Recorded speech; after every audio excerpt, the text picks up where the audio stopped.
नमस्कार. SB kitchen मराठीमध्ये आपलं खूप मनापासून स्वागत आणि सगळ्यांना दिवाळीच्या खूप खूप शुभेच्छा. सणसुद म्हटलं की मिठाई आलीच आणि काही मिठाईंच्या बाबतीत आहे ना, मिठाई बाजारातून घ्यायची म्हटलं तर प्रत्येकाच्याच खिशाला परवडेल असं नाही आणि त्यातल्या त्यात शुद्धता आणि स्वच्छता राखून भेसळविरहित मिठाई मिळणं म्हणजे थोडं कठीणच. म्हणूनच आता दिवाळीसाठी घरच्या घरी काजू कतली बनवण्याची सोपी पद्धत मी तुमच्याबरोबर शेअर करते. तर पाक करण्याची गरज नाही किंवा काजूची पावडर करून चाळत बसण्याची सुद्धा गरज नाही. पावडर करताना कधी-कधी गडबड होते. काजूला तेल सुटतं. तर त्यामुळे तुम्ही असलं कसलंच टेन्शन घ्यायची गरज नाहीये. परफेक्ट प्रमाण आणि छोट्या-छोट्या टिप्ससह ही काजू कतली तुमच्याबरोबर शेअर करते. तर काजू कतलीच्यासाठी म्हणजे शिजवण्यासाठी, मिश्रण जे शिजवण्यासाठी लागणारा वेळ सुद्धा मी तुम्हाला पुढे सांगितलाय. तर व्हिडिओ शेवटपर्यंत पहा. व्हिडिओ आवडला तर लाईक करा, शेअर करा आणि चॅनलला सबस्क्राईब करायला विसरू नका. तर बघा इथे मी 1 कप गच्च भरून काजू घेतलेले आहेत आणि हे काजू पाण्यामध्ये आपल्याला भिजत घालायचे.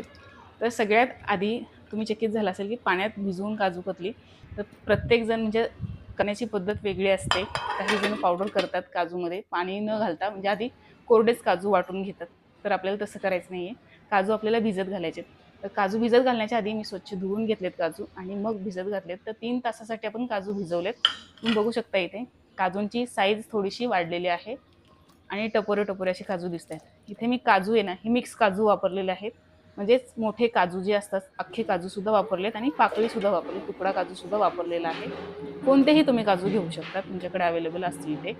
तर आता हे भिजवलेले जे काजू आहेत, ते आपल्याला पाण्यातून उपसून काढायचेत आणि मिक्सरला वाटून घ्यायचेत. पाणी न घालता आपण हे मिक्सरला वाटून घेणार आहोत. जेवढे बारीक वाटता येतील, तेवढे बारीक वाटायचे. तर एकदा दळल्याच्या नंतरनं मी इथे तुम्ही बघू शकता हलवून घेते आणि आपण 2-3 वेळा असं करणार आहोत. तर 2-3 वेळा आपल्याला असं दळून घ्यायचेत काजू हे. तर तुम्ही बघू शकताय पुन्हा एक 2-3 वेळा मी काजूंना हलवत असं बारीक करून घेतलेलं आहे. तर असं आपल्याला बारीक करायचं आहे. जेवढं बारीक करता येईल तेवढं बारीक करायचं आहे आणि आता यामध्ये पाणी घालायचं आहे. तर पाणी आपल्याला टेबल स्पूनने घालायचं आहे. इथं टेबल स्पून घेतलं आहे आणि 2 टेबल स्पून पाणी घातलेलं आहे आणि हे बारीक वाटून घ्यायचे. तर अशा पद्धतीने वाटलेलं आहे आणि आता यामध्ये आपल्याला ही पिठी साखर घालायची. 1 कप गच्च भरून काजू घेतले तर त्यासाठी आपण पाऊण कप पिठी साखर घालतोय. तर हे पिठी साखर म्हणजेच काजूसाठीचं काजू कतलीसाठीचं प्रमाण अगदी योग्य आहे. काजू कतली जास्त गोड म्हणजेच जर प्रमाणामध्ये आपण साखर टाकली तर काजू कतली जी आहे ती वातट होते म्हणजेच थोडीशी चिवट होते. त्यामुळे हे प्रमाण अगदी योग्य आहे. तर हे आपण वाटून घेतलेलं आहे. तुम्ही बघू शकताय त्याची कन्सिस्टन्सी अशी कन्सिस्टन्सी हवी आहे. याच्यामध्ये जास्त काजूचे दाणे वगैरे शिल्लक राहिले नाही पाहिजे. तर तुम्ही बघू शकता गॅस चालू केलेला आहे आणि गॅसची फ्लेम कमी केलेली आहे आणि हे बॅटर आपण या कढईमध्ये घातलेलं आहे म्हणजे ह्या नॉनस्टिकच्या पॅनमध्ये घातले. शक्यतो नॉनस्टिकचा पॅन काजू कतली बनवण्यासाठी वापरायचा किंवा मग लोखंडी जी कढई असते तर ते जाड बोडाची कढई असेल तर चालेल. तर इथे मी हे बॅटर शिजवून घेतलेलं आहे. 10 मिनिटं झालेत. 10 मिनिटानंतर ना थोडंसं साजूक तूप घातले म्हणजे पाव चमचा एवढं साजूक तूप घातले. 10 मिनिटं एवढे शिजवले तर तुम्ही बघू शकता असं चिकटते बॅटर आणि जसं जसं हे बॅटर शिजलं जाईल तसं तसं हे बॅटर पॅनला सोडू लागतं. तर आता आपल्याला पुन्हा याला सतत हलवत शिजवून घ्यायचे. तर आता एक 13 ते 14 मिनिटं झालेत आणि मी हे बॅटर थोडंसं चेक करते. तर आता हे बॅटर थोडंसं गरम आहे. तर थोड्या वेळाने चेक करूया. तोपर्यंत आपल्याला हे हलवत राहायचे. गॅसची फ्लेम कमीच आहे. कुठेही गॅसची फ्लेम आपल्याला कमी करायची नाहीये. तर हे बॅटर तुम्ही बघू शकताय. चेक करते. थोडंसं चिकटतंय हे. अजून शिजवण्याची गरज आहे. जसं-जसं म्हणजे हे बॅटर पूर्णपणे शिजलं ना, की हे बॅटर आहे ना, कढईला सोडू लागतं. म्हणजेच कढई सोडून याचा असा गोळा बनतो. तर तुम्ही बघू शकता गोळा बनलेला आहे आणि हे बॅटर आपलं शिजलेलं आहे. संपूर्णपणे हे बॅटर शिजण्यासाठी आपल्याला 17 ते 18 मिनिटं लागलेले आहेत लो फ्लेमवरती. तर आता हे एका बटर पेपरवरती काढायचं आहे. माझ्याकडे बटर पेपर नाही आहे म्हणून मी या सर्विंग पेपरवरती काढले आणि सर्विंग पेपरला मी तूप लावायचं विसरले होते म्हणून तूप पण घातले त्यावरती. तर अशी गोळी बनली पाहिजे. तुम्हाला इथे गोळी दाखवते अशी गोळी बनली पाहिजे आणि हाताला सुद्धा चिकटलं नाही पाहिजे इतपत बॅटर आपल्याला शिजवायचं आहे.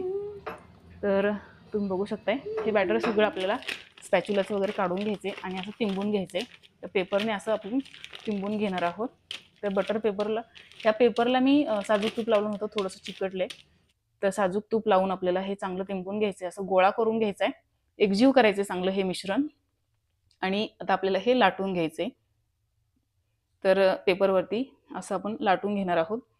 एक याचा थिकनेस जो आहे तो समान आपल्याला करायचा आहे, म्हणजे सगळीकडनं बाजूनी म्हणजे समान याचं थिकनेस आपल्याला पाहिजे. समान जाडीची कतली आपली बनली पाहिजे. तर हे असं लाटून घेतलेलं आहे. आता याच्यावरती चांदीचं वर्क लावायचं आहे. तर हे सिल्वर वर्क मी लावते. तुमच्याकडे नसेल तर तुम्ही नाही लावलं तरी चालेल, तशीच काजू कतली बनवली तरी चालेल. कारण ही काजू कतली तुम्ही स्वतः तुमच्या घरीच खाणार आहात, त्यामुळे तशीच बनवली तरी चालेल. सिल्वर वर्क हे शक्यतो बाजारात मिळत नाही, आणि जरी मिळालं तरी सुद्धा ते शुद्ध असेल याची आपण म्हणजे आपल्याला खात्री नसते. तर त्यामुळे याच्या बाबतीत सावधान राहायचे, कारण बऱ्याच ठिकाणी फसवणूक होते. तर तुम्ही बघू शकताय मी सिल्वर वर्क लावून ही काजू कतली कापून घेतलेली आहे. तर काजू कतली तुम्ही तुमच्या आवडीनुसार हव्या त्या शेपमध्ये कापू शकता, म्हणजे चौकोनी किंवा डायमंड शेपमध्ये कापू शकता. तर मी इथे थोडीशी मोठी मोठीच काजू कतली कापलेली आहे. तर तुम्ही बघू शकताय मस्त ही काजू कतली बनवून तयार झाली आहे. तर आता ही काजू कतली तुम्ही बघू शकताय, याची थिकनेस सुद्धा आणि काय मस्त दिसते दिसायला सुद्धा, आणि चवीला खूप छान झाली, आणि ही बनवताना खूप मस्त सुगंध सुटला होता. तर या पद्धतीने नक्की काजू कतली बनवून पहा, आणि व्हिडिओ आवडला असेल तर लाईक करा, शेअर करा आणि चॅनलला सबस्क्राईब करायला विसरू नका. पुन्हा भेटूया अशा छानशा रेसिपी सोबत. तोपर्यंत धन्यवाद.